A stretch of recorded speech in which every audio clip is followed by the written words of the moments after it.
The morning Agnes Bellamy turned 73, no one called. Not Craig, not Denise, not Michael. The phone sat on the kitchen counter of her studio apartment like a small, quiet accusation, and Agnes looked at it the way you look at something you've already forgiven but haven't forgotten. She made herself a cup of tea, sat by the window that overlooked the parking lot of a discount furniture store, and watched the November fog roll low across the asphalt. Somewhere out there, her 3 children were living in houses she had helped pay for, driving cars she had co-signed, raising grandchildren she hadn't seen in over a year. And here she was, in 400 square feet of beige carpet and thin walls, with a social security check that barely covered rent and a silence so heavy it had its own weight. It hadn't always been like this.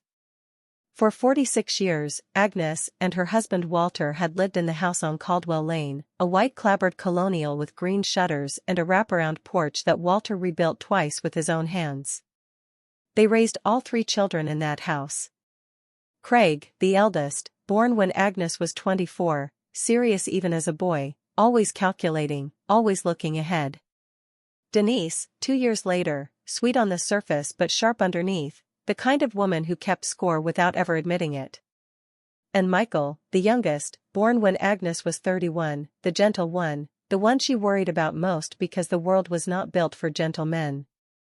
Walter died on a Tuesday in March, 5 years before this morning. Heart attack, sudden and total, in the garden he loved more than almost anything. Agnes found him among the turned soil, one hand still holding the trowel, the other resting on his chest as though he'd known what was happening and had simply chosen not to fight it. She knelt beside him and held his hand for a long time before she called anyone, because she understood, even in that first terrible moment, that once the world arrived, nothing would ever be quiet again. She was right. Craig flew in from Charlotte the next day. He handled everything. That was how he put it. "I'll handle everything, Mom. You don't need to worry." At the time, it sounded like love. Later, Agnes would realize it sounded like a door closing. Within a week, Craig had contacted a lawyer, reviewed the will, and begun what he called streamlining the estate. Walter had left everything to Agnes, the house, the savings, the small investment account he'd built over decades of careful, unspectacular discipline. It wasn't a fortune, but it was enough. Enough for Agnes to live comfortably in the home they had shared, to tend the garden, to grow old the way she and Walter had always planned. But Craig had a different vision. He sat Agnes down at the kitchen table, the same table where she'd served 10,000 meals, and explained, with the patience of a man who had rehearsed this, that the house was too much for her. Too big. Too expensive. Too many stairs. She could fall. She could get hurt. She could be alone and no one would know. His voice was calm, measured, and absolutely certain. Denise sat beside him, nodding at every point. Michael stood in the doorway, looking at the floor. "I think we should sell," Craig said. "Use the money to set you up somewhere smaller, somewhere safe." Agnes looked at her son. She looked at the kitchen around her, the curtains she'd sewn, the marks on the doorframe where she'd measured 3 children's heights year after year, the window above the sink where she could see Walter's garden. "This is my home," she said quietly. Craig leaned forward. "Mom, we're trying to help you." What happened next unfolded over months, not days, and that was what made it so effective. Craig didn't force anything. He persuaded. He called every week, not to ask how she was, but to remind her of the risks. Denise sent articles about elderly women injured in home accidents. Michael, when he called at all, sounded exhausted and conflicted, always ending with, "Maybe Craig's right, Mom. I don't know." The pressure was patient. It was relentless. And it worked. 8 months after Walter's death, Agnes signed the papers. Craig had found a buyer, handled the closing, and arranged for her belongings to be moved into a studio apartment on the east side of town, the one with the beige carpet and the view of the parking lot. The house sold for $280,000. After the realtor's commission, closing costs, and what Craig called administrative fees for his time managing the process, Agnes received $62,000, deposited into an account Craig helped her open, an account to which, she would later learn, he had added his own name. The rest was divided among the 3 children. Craig took the largest share. Denise took hers without comment. Michael accepted his portion quietly, and to his small credit, he was the only one who looked uncomfortable doing it. Agnes moved into the apartment on a Saturday. No one helped her unpack. Craig had already flown back to Charlotte. Denise had a work event. Michael said he'd come by the following weekend, but he didn't. She unpacked alone, placing Walter's photograph on the windowsill, hanging the one painting she'd kept, a small watercolor of a church that Walter had bought at a flea market 30 years ago because Agnes said it looked peaceful. Months became a year. A year became 2. The calls from her children grew less frequent, then rare, then nearly non-existent. Craig sent a Christmas card with a printed signature. Denise texted on Mother's Day, a single line, a single emoji. Michael disappeared almost entirely, and when Agnes finally reached him, his wife answered and said he was busy, her voice carrying the particular coldness of someone who has decided that an old woman is an inconvenience. Agnes learned to live small. She walked to the grocery store 3 blocks away, buying only what she could carry. She read library books. She fed the stray cat that appeared on her fire escape every evening, a gray tabby with a torn ear that she named Bishop because he had the serious face of a man who'd seen too much and chosen silence over complaint. Bishop came and went as he pleased, but he always came back, which was more than she could say for her children. The money dwindled. Not dramatically, but steadily, the way water drains from a sink with a slow leak. Her Social Security covered rent, barely. The $62,000 that was supposed to sustain her had been quietly reduced, she discovered one afternoon at the bank, to just under $9,000. Withdrawals she hadn't authorized. Transfers to an account she didn't recognize. When she called Craig, he was dismissive. "Mom, those were shared expenses. Legal fees. Storage costs. You agreed to all of this." She hadn't. But she didn't have the paperwork to prove it, because Craig had handled everything. By the autumn of her 73rd year, Agnes Bellamy had a studio apartment she could barely afford, a cat who owed her nothing, $9,000 that was disappearing without her consent, and 3 children who had collectively decided that she was a problem they had already solved. She was not angry. That was the part that would have surprised anyone watching. She was not bitter, not vengeful, not dramatic in her grief. She was simply tired in a way that sleep could not fix, tired of being managed, tired of being reduced, tired of the quiet violence of being treated as though she had already finished living. And then, on a cold Saturday morning in November, Agnes saw the flyer.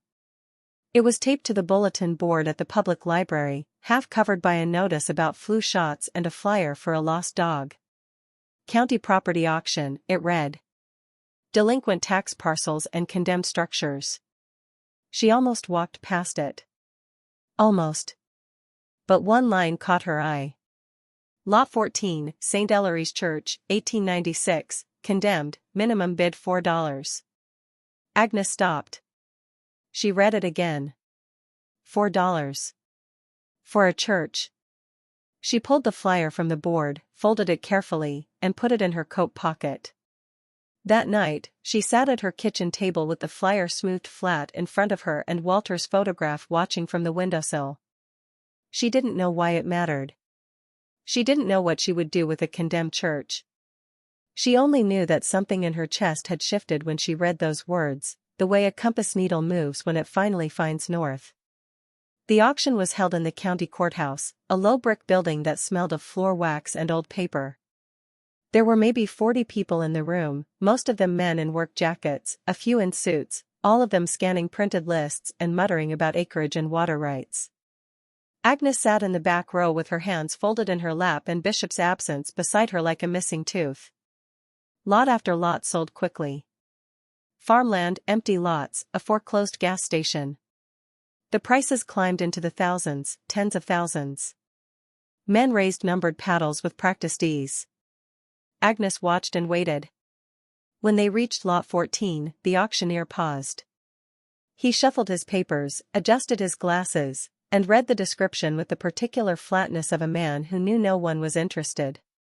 St. Ellery's Church, built 1896, unoccupied since 1963, structurally condemned by the county in 2011. 1.2 acres, includes the church building and adjacent cemetery plot, 27 marked graves. Minimum bid $4. He looked up. Do I hear $4? Silence. The auctioneer waited. $4 for lot 14. Anyone? A man in the second row leaned over to his neighbor and whispered something. They both laughed. Agnes raised her hand. The auctioneer blinked. Ma'am? You're bidding $4? Yes, Agnes said. Her voice was steady. More laughter. A woman near the front turned around to look at her, the way people look at someone who has made an obvious mistake. A man in a canvas jacket, thick-armed and red-faced, the kind of man who measured his own worth by the size of his equipment, called out loud enough for everyone to hear. Lady, that place is a pile of rocks. You'd be better off setting that $4 on fire. The laughter rippled through the room. Agnes did not look at him. She kept her eyes on the auctioneer. $4, she repeated. The auctioneer waited a beat, scanning the room for any other bid. There was none. Going once. Going twice. Sold, lot 14, to the woman in the back. $4.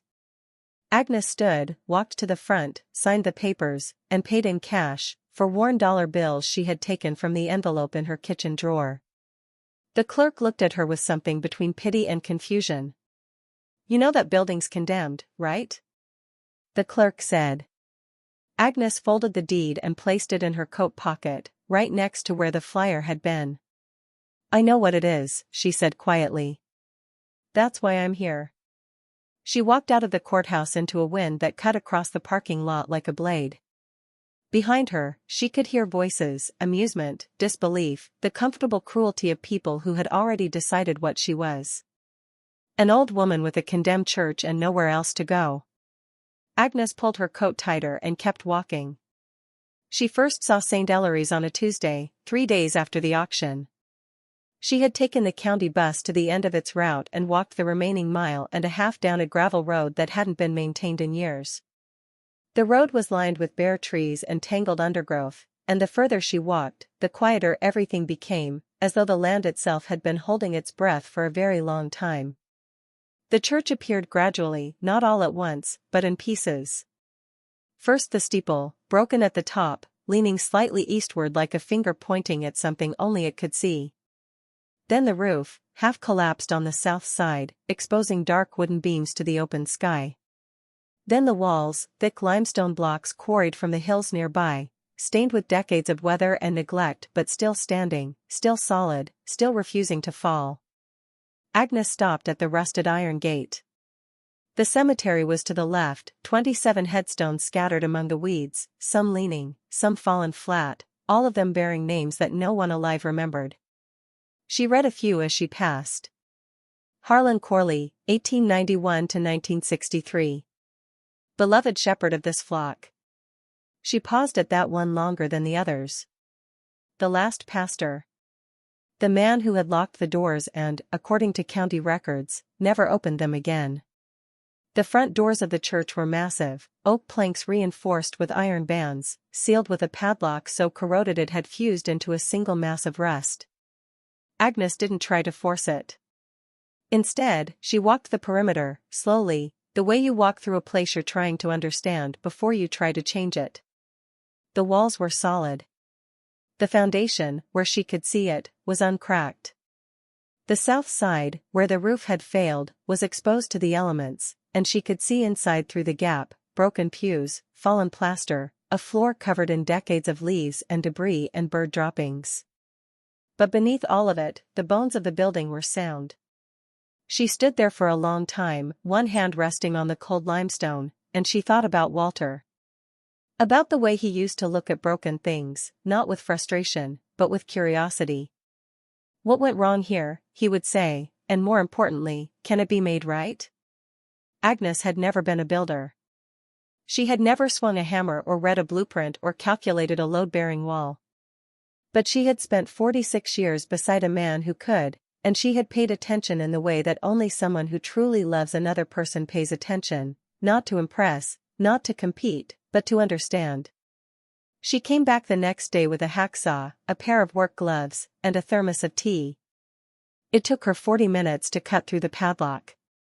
When the doors finally swung open, the sound echoed through the nave like a held breath finally released. The air inside was cold and still and tasted of dust and old wood and something else, something sweet and faintly chemical, like turpentine or linseed oil, faded but present, a ghost of a smell that had no obvious source. Agnes stepped inside. The nave stretched before her, long and narrow, with high arched windows on either side, most of them broken, some still holding fragments of colored glass that caught the weak November light and scattered it across the floor in pale blues and golds. The pews were destroyed, collapsed into each other like dominoes, the wood split and warped by years of freezing and thawing. The altar at the far end was intact, a simple stone table covered in dust, and behind it, the wall rose to a pointed arch where a cross had once hung. The cross was gone, but the shadow of it remained, a darker rectangle on the plaster where the sun had not reached. Agnes set her thermos on the nearest stable surface and began to work. The first weeks were brutal. She was 73 years old, 5'4", and weighed 128 pounds. She had arthritis in both hands and a left knee that ached when the temperature dropped below 40, which in November meant it ached constantly. But she worked anyway. She cleared debris by hand, filling garbage bags and dragging them outside one at a time. She swept the floor with a broom she bought at the dollar store. She nailed plastic sheeting over the broken windows to keep the wind out, and she hauled fallen plaster into piles near the door. The townspeople found out within a week. In a place like this, news didn't travel, it seeped, like water through old stone, slow and inevitable. The first reaction was amusement. At the diner on Main Street, the men who gathered every morning for coffee and complaint talked about her the way they talked about the weather, as something mildly interesting and ultimately unimportant. That old gal bought the church. The condemned one? For $4. Laughter. What's she going to do, pray the roof back on? The second reaction was pity, and that was worse. A woman from the county housing office drove out to check on her, clipboard in hand, wearing the particular expression of someone whose job required them to care on a schedule. "Ma'am, you know this structure isn't habitable." Agnes was on her knees, scrubbing the stone floor with a brush. "I'm not living in it," she said without looking up. "I'm working on it." The woman made a note on her clipboard. "Do you have family we can contact?" Agnes paused. She thought of Craig and Charlotte, of Denise who texted once on holidays, of Michael who had vanished into his wife's silence.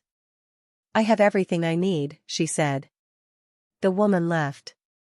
She did not come back.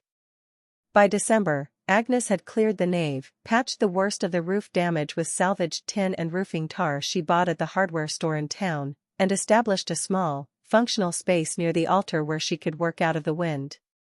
She brought a camp stove, a folding chair, a sleeping bag for the night she stayed too late and the bus had already stopped running.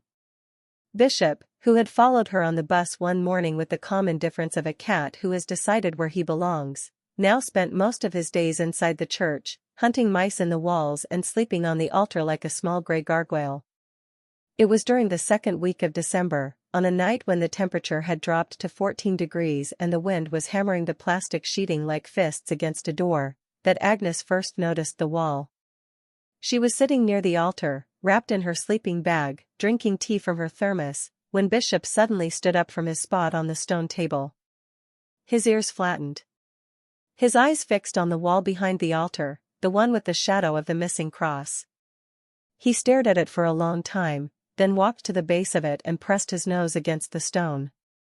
Agnes watched him. "What is it?" she asked, the way you talk to a cat when you've been alone long enough that the cat's opinion matters. Bishop didn't move. His nose stayed pressed to the wall. Then, very faintly, Agnes felt it. Air. Not a draft from the broken windows or the gaps in the roof, but a slow, steady current of air coming from behind the wall, cold and carrying that same faint chemical smell she had noticed on the first day, turpentine and linseed oil, stronger now, unmistakable. She set down her tea and moved closer. She ran her hand along the stone. The blocks were uniform, evenly laid, mortared tight, except here, at the base of the wall, just to the left of where the altar met the stone. Here, the mortar was different. Newer. Not by a year or two, but by decades, as though someone had carefully resealed this section long after the original wall was built.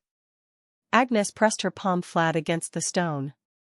The air seeped through, faint but real, like the building was breathing. She sat back down slowly. Bishop returned to the altar and curled up, eyes still fixed on the wall.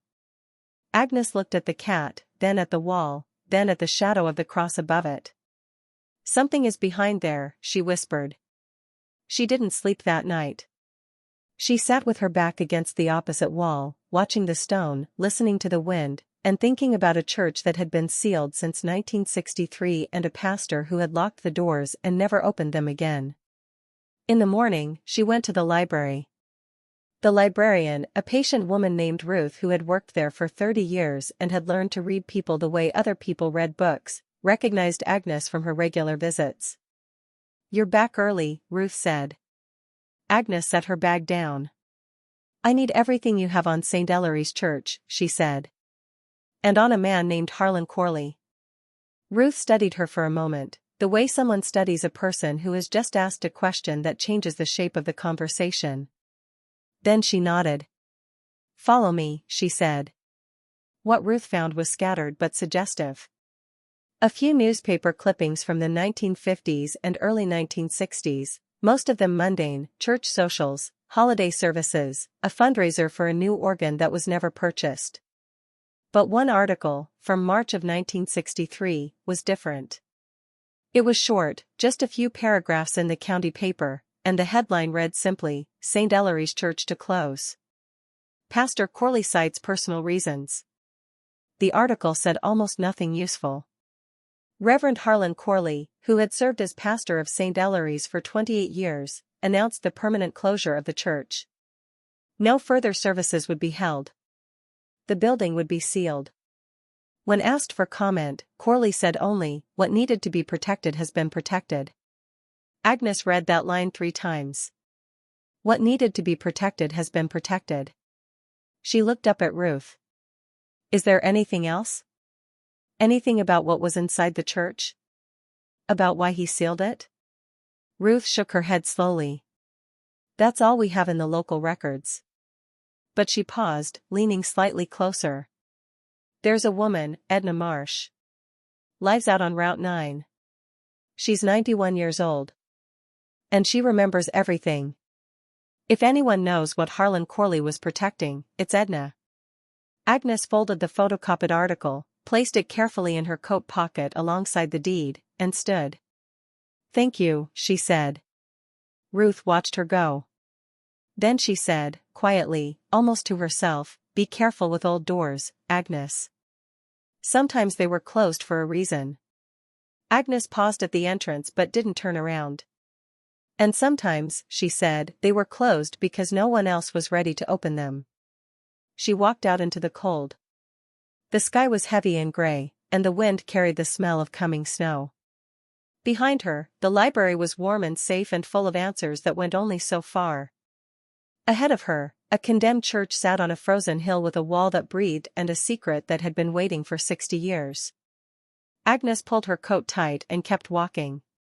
Edna Marsh lived at the end of a dirt road that branched off Route 9 like an afterthought, in a small farmhouse with a tin roof and a porch that sagged in the middle but held firm at the corners. The house was surrounded by bare oak trees and a silence so complete that Agnes could hear her own heartbeat as she walked up the gravel path. A hand-painted sign on the gate read, "If you're selling something, keep walking. If you're not, wipe your feet." Agnes wiped her feet. She knocked twice. For a long moment, nothing happened. Then the door opened, and Edna Marsh appeared, a thin woman with white hair pulled back tight, sharp blue eyes behind wire-rimmed glasses, and the particular stillness of someone who had lived long enough to stop being surprised by visitors but had not lost the ability to evaluate them instantly. "You're the one who bought the church," Edna said. It was not a question. Agnes nodded. "Ruth at the library said you might remember Harlan Corley." Edna studied her for several seconds, the kind of look that went past the surface and took inventory of something deeper. Then she stepped aside. "Come in. Don't touch the cat on the chair. He bites." The inside of Edna's house was small, warm, and cluttered with the accumulations of a long life, stacked books, framed photographs, ceramic figurines on every flat surface. A wood stove in the corner filled the room with dry heat and the faint smell of cedar. The cat on the chair, a massive orange tabby with one clouded eye, watched Agnes with open suspicion. Edna settled into a rocking chair near the stove and gestured for Agnes to sit across from her. She did not offer tea or coffee or small talk. She simply waited, the way people who have lived through enough wait, without urgency, without pretense. Agnes sat. She pulled the photocopied article from her coat pocket and unfolded it on her knee. "This article says Harlan Corley closed the church in 1963 and sealed it. He told the paper that what needed to be protected had been protected." She looked up. "Do you know what he meant?" Edna didn't answer immediately. She rocked slowly in her chair, eyes moving to the window, then back to Agnes. When she finally spoke, her voice was steady but careful, the voice of someone choosing which truths to share and in what order. "Harlan Corley was pastor of St. Ellery's for 28 years, she began. "He came to that church when he was 31 years old, a quiet man, serious, devoted. Not the kind of preacher who shouted or waved his arms. The kind who listened. The kind people trusted with things they couldn't tell anyone else." Agnes nodded, waiting. "In the late 1940s, a woman came to St. Ellery's. Her name was Marguerite Sable. She wasn't from around here. She was from somewhere east, Philadelphia maybe, or Baltimore, no one ever knew for sure, and she never volunteered it. She was a painter. Oils, mostly. Landscapes, portraits, things she saw in her head that didn't quite match what was in front of her eyes. She had a way of making ordinary places look like they were holding a secret." Edna paused, rocking. She came to the church because she had nowhere else. She was ill, not the kind of ill you could see immediately, but the kind that moved slowly, that took things from you a piece at a time. Harlan took her in. Gave her a room in the parish house, let her paint, didn't ask questions she wasn't ready to answer. "What kind of illness?" Agnes asked. Edna looked at her directly. "The kind that in those days people didn't talk about. The kind that made a woman untouchable in polite society. Tuberculosis," they said, though Edna's tone suggested the diagnosis mattered less than the exile it caused. Her family had sent her away. Not to a hospital, not to a sanatorium, just away. And Harlan Corley was the only person who opened a door instead of closing one. Agnes felt something tighten in her chest. "She stayed at the church?" "For 15 years, Edna said. 15 years she lived in that parish house, and she painted. Every single day, she painted. Harlan built her an easel, brought her supplies from 3 towns over so no one would ask questions, hung old sheets over the windows so the light came in soft the way she liked it. And somewhere in those 15 years, something happened that surprised them both." Agnes waited. "They fell in love," Edna said simply. "Not the loud kind. Not the kind that announces itself.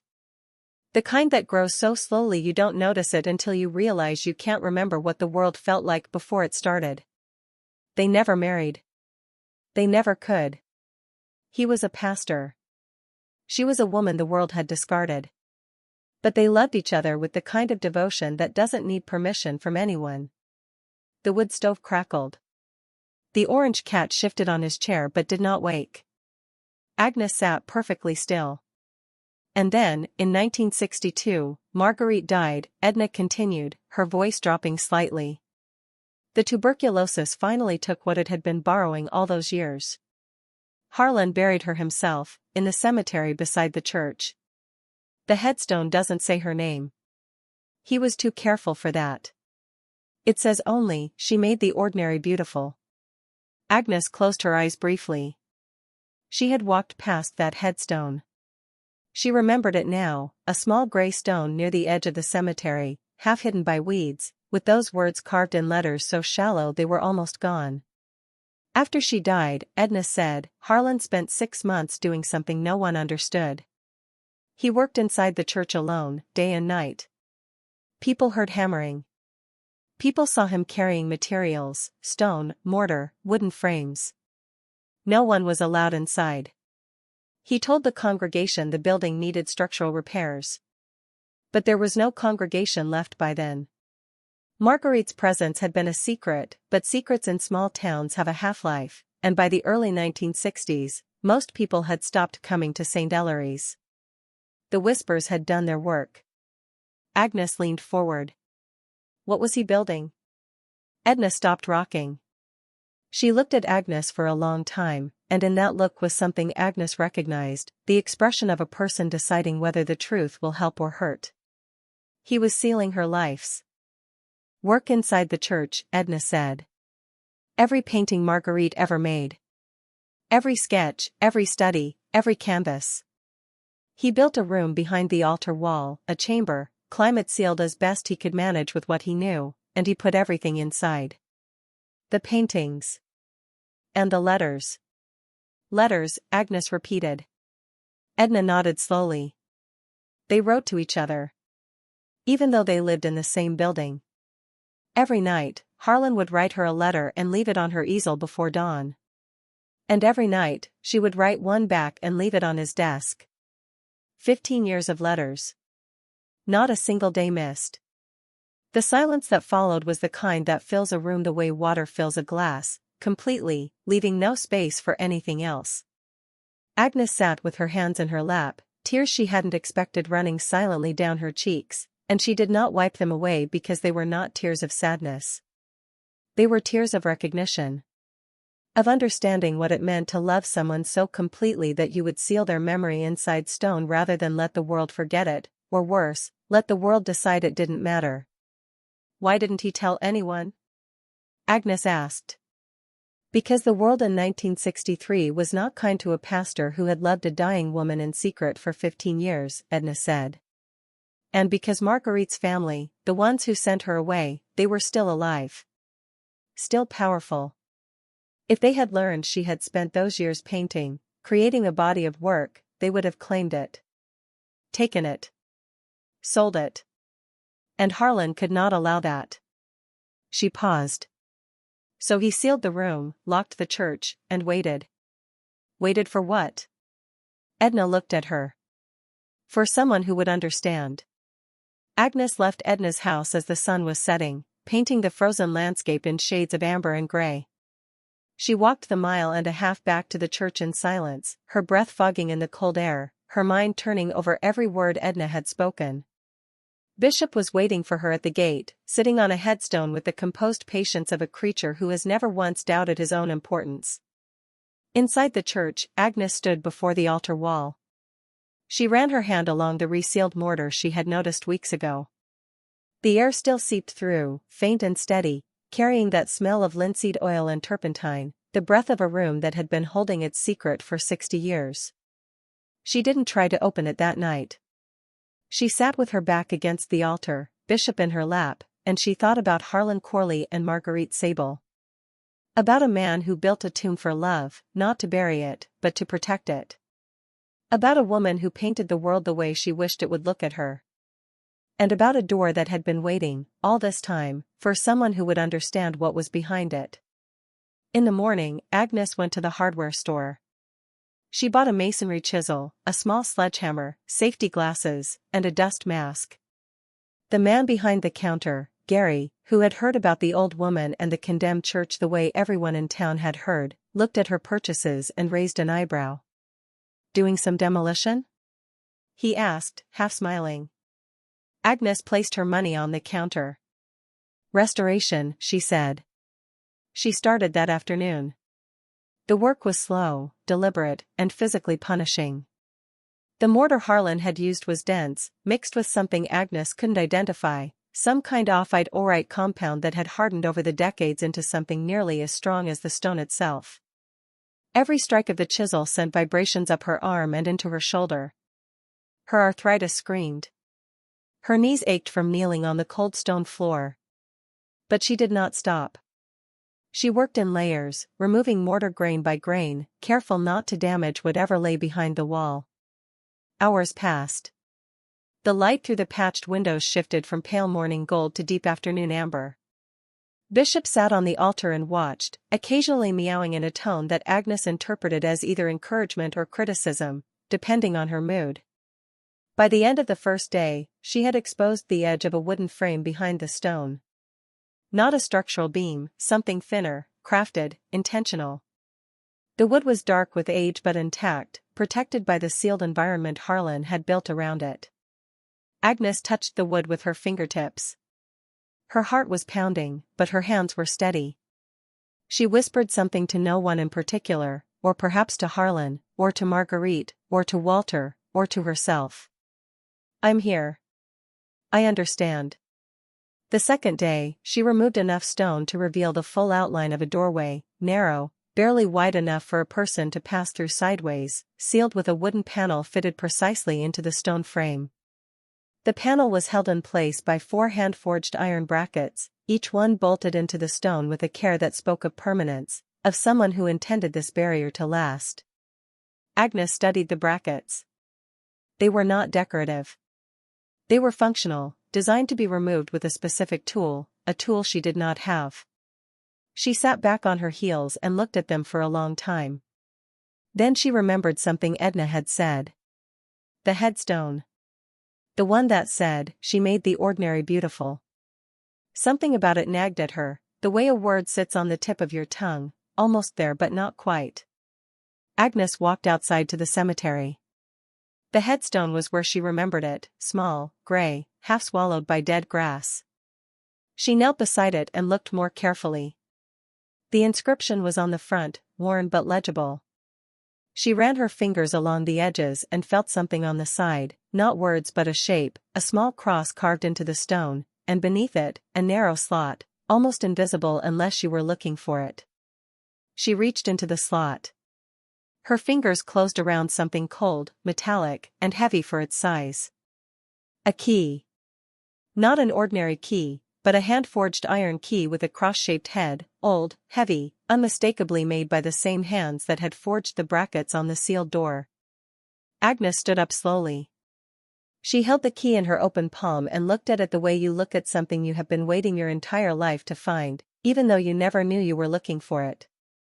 She walked back inside. The key fit the brackets perfectly. Each one released with a deep, resonant click that echoed through the nave like a heartbeat. 4 clicks. 4 held breaths. When the last bracket released, the wooden panel shifted slightly in its frame, and a rush of air came through the gap, not cold, not warm, but different, preserved, carrying the concentrated ghost of linseed oil, turpentine, aged wood, and something else, something floral, faint, almost imagined, like dried lavender pressed between the pages of a book no one had opened in 60 years. Agnes gripped the edges of the panel and pulled. It resisted, then gave way with a sound like a sigh, like the church itself was exhaling something it had held for too long. The chamber behind the wall was small, no more than 10 feet by 12, with a ceiling that matched the arch of the altar wall above. The air inside was cool and dry, sealed so effectively that the temperature had remained nearly constant for 6 decades. Agnes stepped inside slowly, her flashlight cutting through the darkness. And then she saw them. Paintings. Everywhere.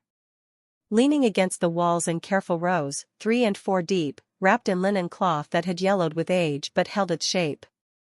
Canvases of every size, from small studies no bigger than a dinner plate to large works that nearly reached the ceiling. Agnes counted as she moved through the room, her flashlight trembling slightly in her hand. 23 paintings. 23 original oil paintings in various sizes, each one wrapped, each one preserved, each one waiting. She unwrapped the first one with hands that shook not from cold but from the weight of the moment. The linen fell away and a painting emerged into the flashlight's beam like something rising from deep water. It was a landscape, but not like any landscape Agnes had ever seen. The colors were luminous, almost phosphorescent, greens and golds and deep violet shadows that seemed to move in the shifting light. It depicted a view from a window Agnes recognized, the window of the parish house, looking out over the valley below St. Ellery's. But Marguerite had painted it the way she saw it, not as it was but as it felt, the hills rolling like breath, the sky layered with colors that didn't exist in nature but existed absolutely in the heart of someone who had looked at the same view every day for 15 years and found it beautiful every single time. Agnes sank to her knees. She unwrapped another, and another. Portraits, still lives, abstract compositions that seemed to vibrate with emotion. A painting of hands, Harlan's hands, she was sure of it, large and rough and gentle, holding a single wildflower. A painting of the church itself, seen from the cemetery, the steeple whole and straight, the windows glowing with light that came from inside, and standing in the doorway, barely visible, the silhouette of a man waiting. Each painting was signed in the lower right corner, M. Sable, in a hand that grew steadier and more confident over the years, as though the act of painting had given Marguerite something that medicine and time could not. And then Agnes found the letters. They were in a wooden chest at the back of the chamber, a simple pine box with a hinged lid, and inside were bundles of envelopes tied with twine, organized by year. Agnes counted the bundles. 15. One for each year from 1948 to 1962. She picked up the first bundle, 1948, and opened the top envelope. Harlan's handwriting was careful, measured, the handwriting of a man who weighed every word. "Dear Marguerite," it began. "You asked me today why I let you stay. I have been thinking about how to answer. The truth is, I did not let you stay. You arrived, and the door was open, and closing it was never something I was able to do. I don't think that makes me kind. I think it makes me honest." Agnes pressed her hand to her mouth. She opened another, from 1953, 5 years later. The handwriting was looser now, more intimate, the formality burned away by time and proximity. "You painted the window again today. I watched you from the hallway, the way you mix colors on the palette like you are solving a problem only you can see. I want you to know something. Before you came, I thought devotion meant giving yourself to something greater. Now I understand it means giving yourself to something real." Agnes closed the envelope. She sat in the sealed chamber, surrounded by 23 paintings and 15 years of letters, and she wept. Not for sadness, not for pity, but for the staggering, impossible tenderness of two people who had loved each other in a world that would not allow it, and who had found a way to make that love permanent, not by shouting it from the steeple but by sealing it in stone and trusting that someday, someone would understand. She stayed in that room for a long time. Bishop, who had followed her through the narrow doorway, sat among the paintings with the gravity of a creature who understood that some silences are sacred. When Agnes finally stepped back into the nave, the late afternoon light was coming through the patched windows at a low angle, casting long shadows across the stone floor. She stood in the doorway of the chamber, one hand on the frame, and she spoke to the empty church. "I understand," she said. "And I'll take care of it." It took Agnes 3 days to accept that she needed help, and another 2 to find the right kind. She did not call Craig. She did not call Denise or Michael. She called Ruth at the library, and Ruth, who understood the weight of what Agnes described without needing to see it, made one phone call. Dr. Lena Calloway arrived on a Thursday morning, driving a mud-splattered sedan with university plates and the particular energy of a woman who had spent her career chasing exactly this kind of discovery. She was 58, tall, with reading glasses perpetually pushed up on her forehead and hands that moved when she talked, as though her thoughts were too large for words alone. She was an art historian specializing in American folk and outsider art, and when Ruth had described what Agnes found, Lena had cancelled 2 days of lectures without hesitation. Agnes led her through the nave, past the altar, through the narrow doorway, and into the sealed chamber. Lena stopped at the threshold. For a long moment, she didn't speak. She didn't move. She just looked. Then she said, very quietly, "Oh my God." She spent the next 6 hours in the chamber, examining each painting with a magnifying glass and a UV pen light, photographing the signatures, studying the brushwork, the pigment texture, the canvas weave. She handled the letters with cotton gloves, reading fragments aloud in a voice that grew increasingly unsteady. By the end of the day, Lena sat on the stone floor of the chamber with her back against the wall and her glasses in her hand, and she looked at Agnes with an expression that was equal parts professional excitement and something older, something that had nothing to do with her credentials. "Agnes," she said. "Do you know who Marguerite Sable is?" Agnes shook her head. Lena exhaled slowly. In the 1940s, a small number of Marguerite Sable paintings surfaced at a gallery in Philadelphia.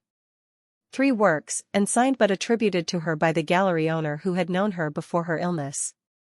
They caused a minor sensation. Critics compared her to self-taught masters, said she had a way of making the familiar feel revelatory. But then she disappeared. No more paintings. No trace. The art world assumed she had died or stopped working. Those 3 paintings are now in private collections. The last one sold at auction in 2019 for $410,000. Agnes stared at her. "You have 23. Lena said. 23 previously unknown works by an artist the American folk art world has been searching for decades. And you have the letters, Agnes. The letters are provenance. They are authentication. They are the entire missing chapter of her life." She paused, letting the words settle. Based on comparable sales and the significance of this discovery, a conservative estimate for the collection, paintings and letters together, would be in the range of $14 to $18 million. Agnes did not speak for a very long time. She looked at the paintings leaning against the walls, at the wooden chest of letters, at the chamber Harlan Corley had built with his own hands to protect the only thing that had ever mattered to him. She looked at Bishop, who was sitting on the pine chest like a sentinel.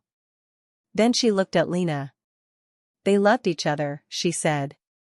"That's what this is. Not a collection. Not an estate. This is what their love looked like when they couldn't say it out loud." Lena nodded. She took off her glasses and wiped her eyes. "Yes," she said. "That is exactly what this is." The news did not break all at once. Lena was careful, methodical, protective. She contacted the university's conservation department and arranged for a team to assess the chamber's conditions and begin the process of safely cataloging and preserving the works. She reached out to 3 independent appraisers, each of whom confirmed the authenticity of the paintings based on pigment analysis, canvas dating, and stylistic comparison to the 3 known Sable works. The letters were examined by a documents specialist who verified the paper, ink composition, and handwriting consistency across 15 years. Every expert who entered that chamber left it changed.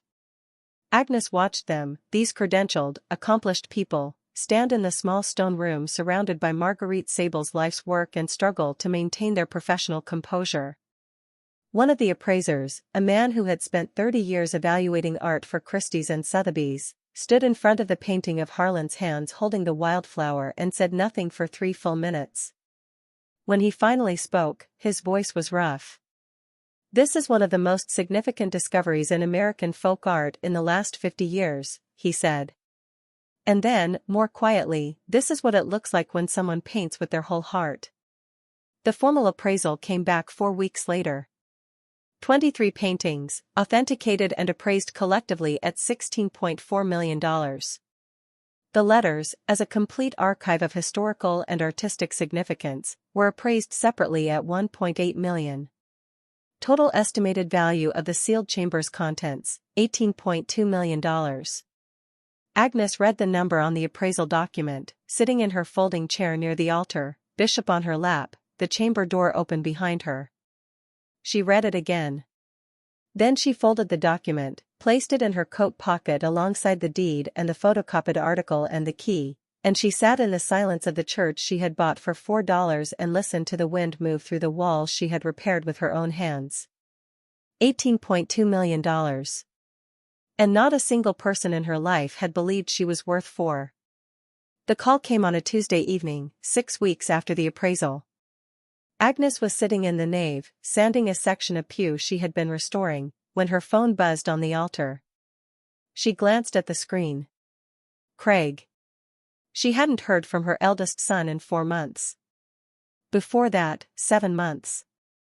Before that, a year. Each silence longer than the last, each return prompted by something he needed, never by something he wanted to give.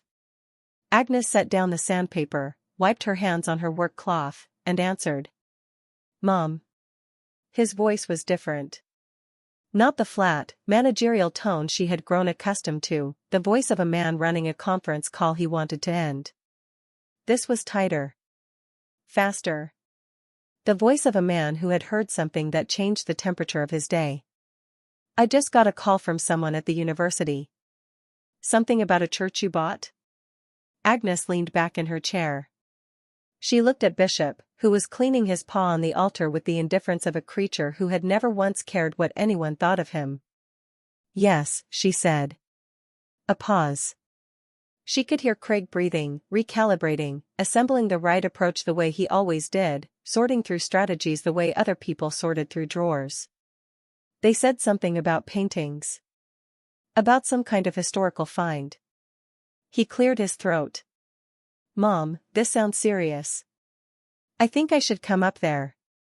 Agnes watched the late afternoon light move through the stained glass fragments she had preserved and rehung in the east window. The colors pooled on the stone floor, blue and gold and deep red, shifting slowly as the sun dropped. You don't need to come, Craig, she said. Another pause, longer this time. Mom, if there's something valuable in that building, we need to talk about it. As a family. There are legal considerations. Tax implications. You can't just handle this on your own. Agnes almost smiled. For 5 years, her son had not called to ask if she was eating. Had not called to ask if her heat was working, or if her knee was hurting, or if the silence of the apartment was becoming a weight she could no longer carry alone. He had not called when the money he helped himself to drained below the threshold of dignity. He had not called when the holidays passed without a voice on the other end of the line. But the word valuable had traveled from the university to Charlotte in less than 48 hours, and now Craig was on the phone, using words like family and we, words he had misplaced somewhere between signing the papers on her house and forgetting her birthday for the 3rd consecutive year. I've been handling things on my own for quite a while, she said. Her voice was not angry. It was not cold. It was simply factual, the way gravity is factual, undeniable, and requiring no emphasis. Craig arrived 3 days later. Denise came the day after, driving up from Richmond in a car Agnes had never seen, the kind of car that costs more than the apartment they had put her in. Michael did not come.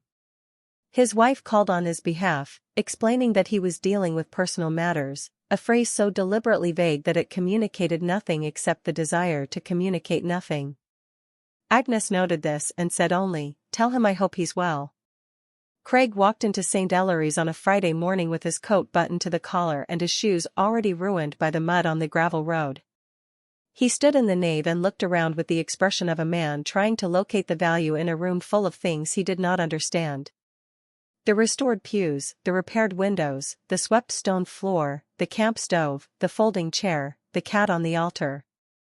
None of it computed. None of it aligned with the number he had heard. "Where is it?"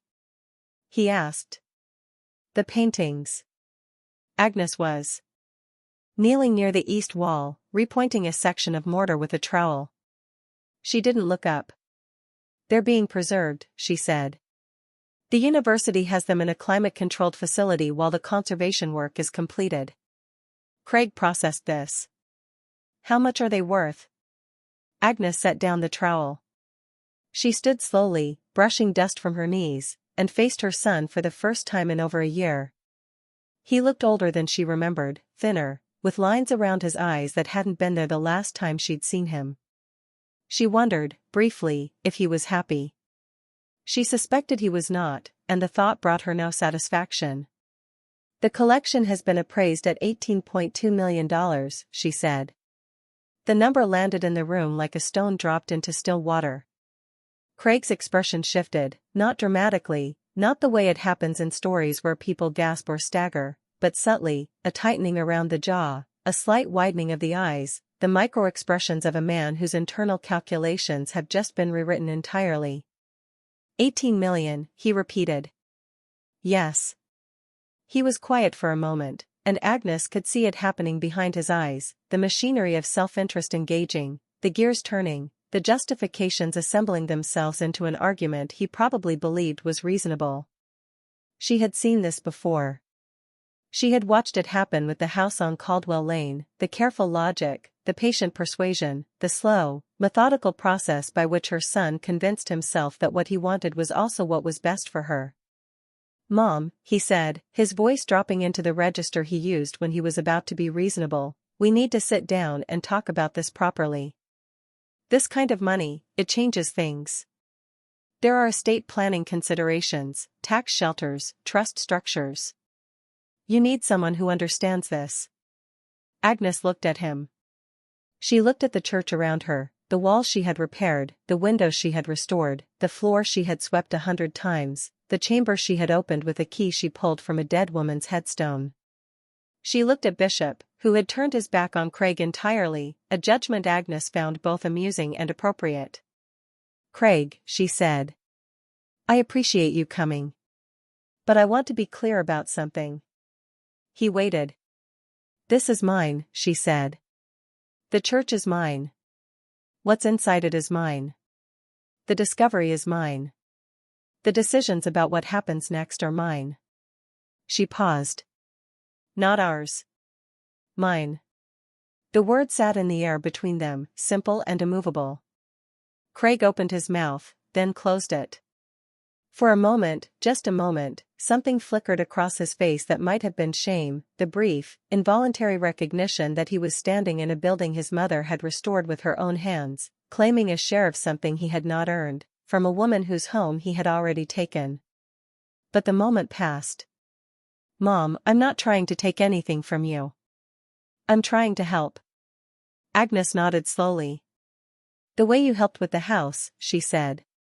It was not a question. It was not an accusation.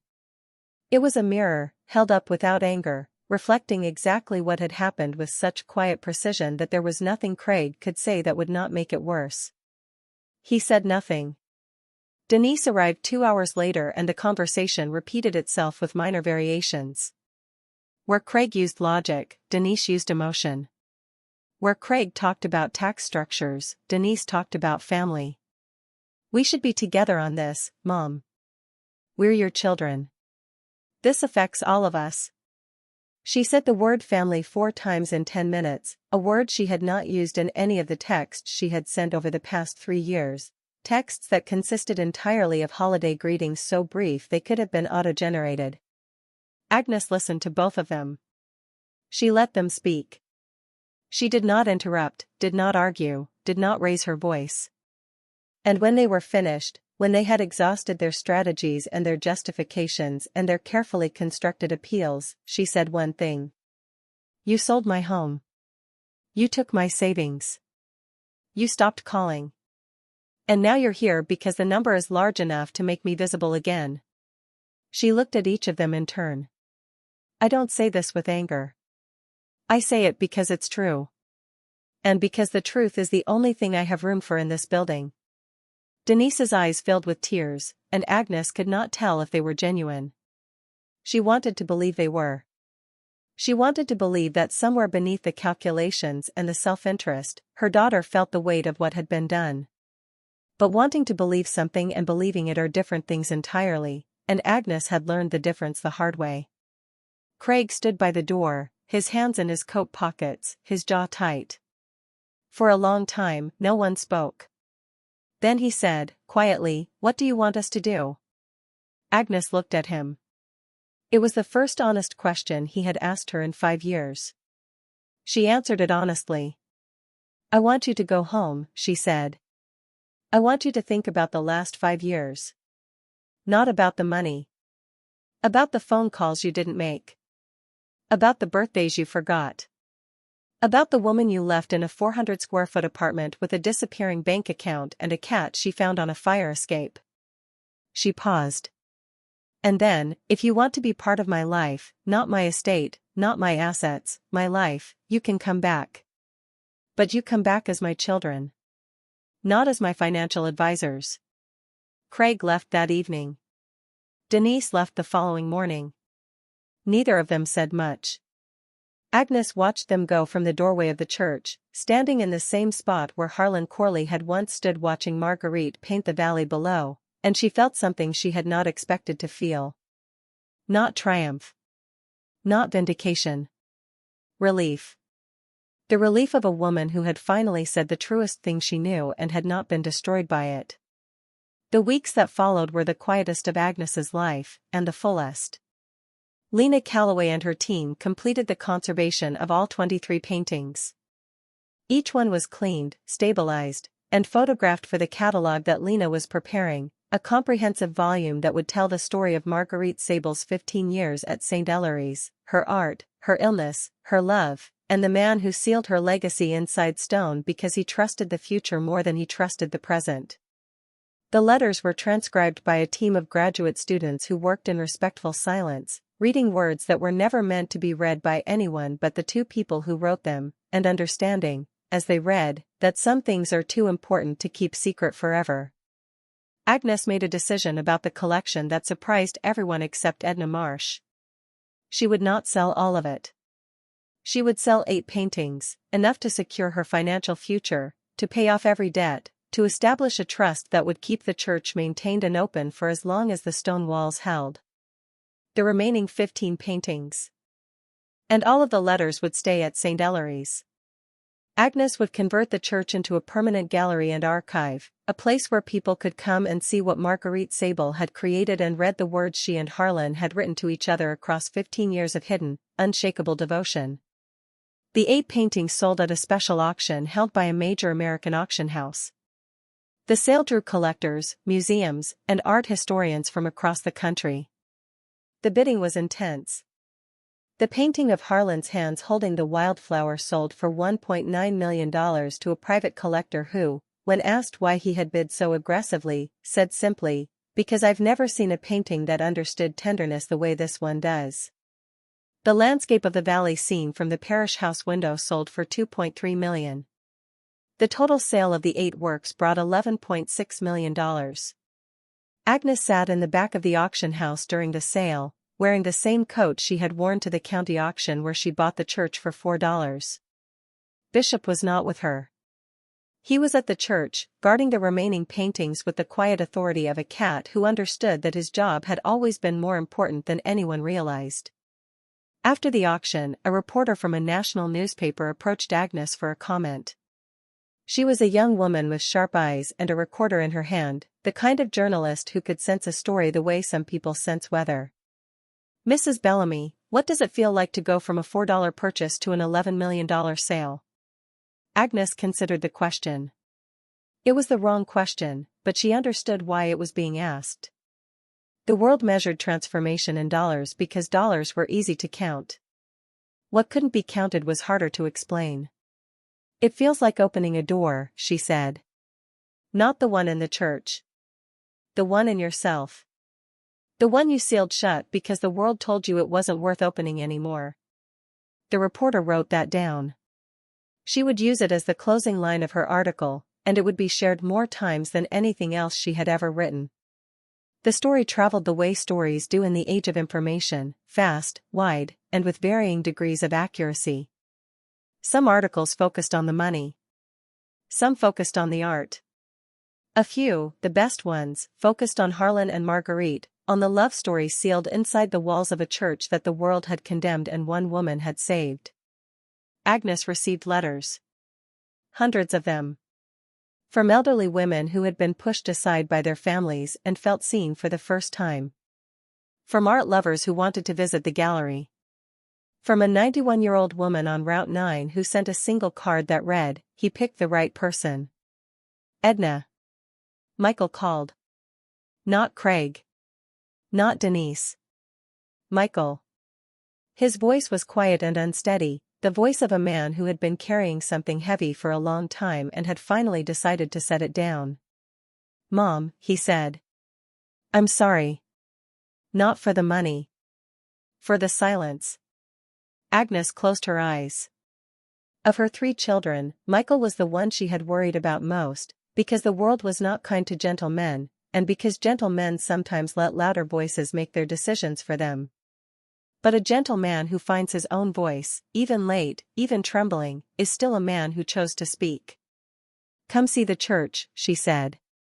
"Not for the paintings. For the letters. I think you'd understand them." He came the following week. He stood in the sealed chamber, now open, now lit with soft conservation lighting, and he read the letters in silence for 2 hours. When he came out, his eyes were red, and he didn't say anything for a long time. Then he said, "I didn't know love could look like that." Agnes put her hand on his arm. "Most people don't," she said. That's why she painted it. Craig did not come back. Denise sent a letter, formal, careful, the kind of letter a person writes when they want to apologize but cannot quite bring themselves to admit what they are apologizing for. Agnes read it, folded it, and placed it in a drawer. She did not respond, not out of cruelty, but because some silences are the most honest answer you can give. Spring came to St. Ellery's the way spring comes to places that have earned it, slowly, gently, with a patience that does not rush what it is restoring. The valley below the church turned green in stages, and the cemetery, which Agnes had cleared and maintained through the winter, bloomed with wildflowers that no one had planted, seeds that had been waiting in the soil for decades, sealed beneath the surface until the conditions were right. Agnes opened the gallery on the first Saturday in April. She did not hold a grand opening. She did not invite the press. She simply unlocked the front doors of St. Ellery's, the same doors she had cut through with a hacksaw on a cold November morning, and she left them open. People came. Not crowds, not lines around the block, but a steady, quiet stream of visitors who had heard the story or read the article or simply followed the signs Agnes had placed along the gravel road. They walked through the restored nave, past the pews Agnes had rebuilt, past the stained glass she had preserved, and into the chamber where 15 paintings hung on walls that had once been sealed in darkness.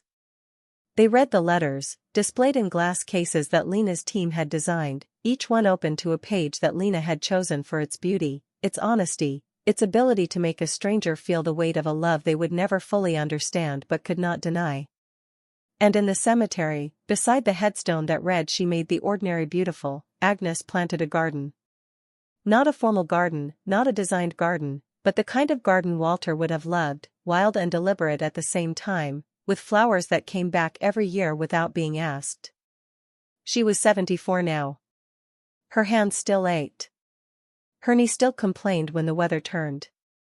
But every morning she woke in the small apartment she had converted from the parish house, made her tea, and walked into the church she had saved, and the silence that met her was not the silence of loneliness. It was the silence of a room that had finally been allowed to speak. Bishop slept on the altar. The paintings glowed in the soft light. The letters waited in their cases for the next person who needed to read them. And the door of the sealed chamber, the door that Harlan Corley had built to protect the only love he had ever known, stood open, always open, because Agnes understood something that most people learn too late. The most important things in life are almost always sealed behind doors that the world tells you are not worth opening. They are hidden in condemned churches and neglected properties and the overlooked corners of lives that other people have already dismissed. They wait not for the lucky or the wealthy or the young, but for the person who refuses to walk away, who picks up the key everyone else ignored, and who has the courage to turn it. Agnes Bellamy bought a condemned church for $4. Inside, she found $18 million worth of art and a love story that had been sealed in stone for 60 years. But what she really found was something no appraiser could put a number on. She found proof that it is never too late to open the door. That what the world condemns, one person can restore. And that the things we seal away, whether in stone or in silence, are almost always the things that matter most. On a warm evening in late spring, Agnes sat on the front steps of St. Ellery's with Bishop beside her, watching the sun drop behind the hills. The valley was golden green and impossibly quiet. The church rose behind her, solid and whole and breathing, and somewhere inside, Marguerite Sable's paintings caught the last light of the day and held it, the way they had always held it, the way she had always seen it, not as it was but as it deserved to be. Agnes sipped her tea.